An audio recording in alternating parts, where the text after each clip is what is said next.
Баршаларыңызға ассалаумалейкум. Бүгін Аллах Тағаланың 99 есімінің 11-ші есіміне келдік. Әл-Мутакаббир. Мен осы есімдерді жаттап жатқан кезде негізінен Аллах Тағала үнемі байқаймын да, бір тосыннан ризықтар жібереді. Мен ризық болсын деп күтпеймін негізінен, просто Аллах Тағаланы дұрыстап тани берейінші, қандай сырлары бар деген ниетпен оқимын да, сол кезде уже сразу момент мен соған таң қаламын, альхамдулилля. И бүгін Әл-Мутакаббир деген есіміне келдік. Әл-Мутакаббир деген ол үнемі мақтаулы, үнемі даңқы жоғары, яғни үнемі Аллах Тағаланы барлық жаратылыстары мақтап тұрады. Одан еш түспейді.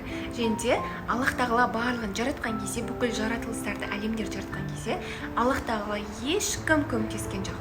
Ешкім ешқандай серігі болған жоқ, көмекшісі болған жоқ. Сондай мағынаны береді. Ал келесі есімі Әл-Халиқ есімі. Әл-Халиқ деген ол жаратушы деген мағынаны білдіреді. Яғни Аллах Тағала барлық жаратылыстарды жаратты, адамзатты, өсімдікті барлығын жаратты. Және де Аллах Тағала бол десе бол, барлық нәрсе болады, күн фаякун дейді ғой ше.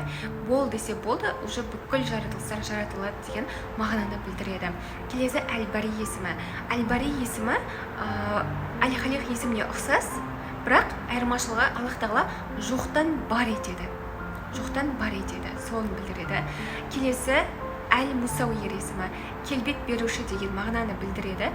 Аллах Тағала ананың құрсағында бала жатады ғой, жатырда жатқан кезде уже балаға келбет беретін, құрсақта келбет беретін Аллах Тағала соны білдіреді. Одан кейін барып Әл-Мусауир, Әл-Ғаффар есімі. Әл-Ғаффар дегеніміз ол бізде Аллах Тағала күнәларды жасырып қоюшы. Яғни сіздің кейбір күнәларыңызды тек Аллах Тағаламен сіз ғана білесіз, оны басқа адамдар білмейді.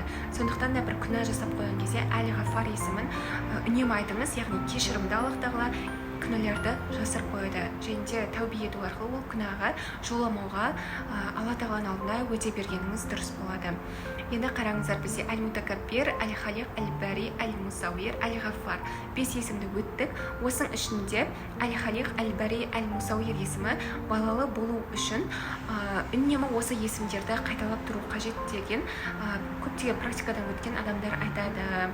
Егер нәресте сүйгіңіз келсе, осы 3 есімді үнемі айтып жүріңіз. Ал Аллах Тағаланың даңқын мақтаулы екенін сезінгіңіз келсе, Әл-Мутакаббир есімін айтыңыз. Және де күнәларды кешірім сұрап тәубе ету үшін Әл-Ғаффар есімін айтыңыз. Осымен бітті. Баршаларыңызға ассалаумалейкум.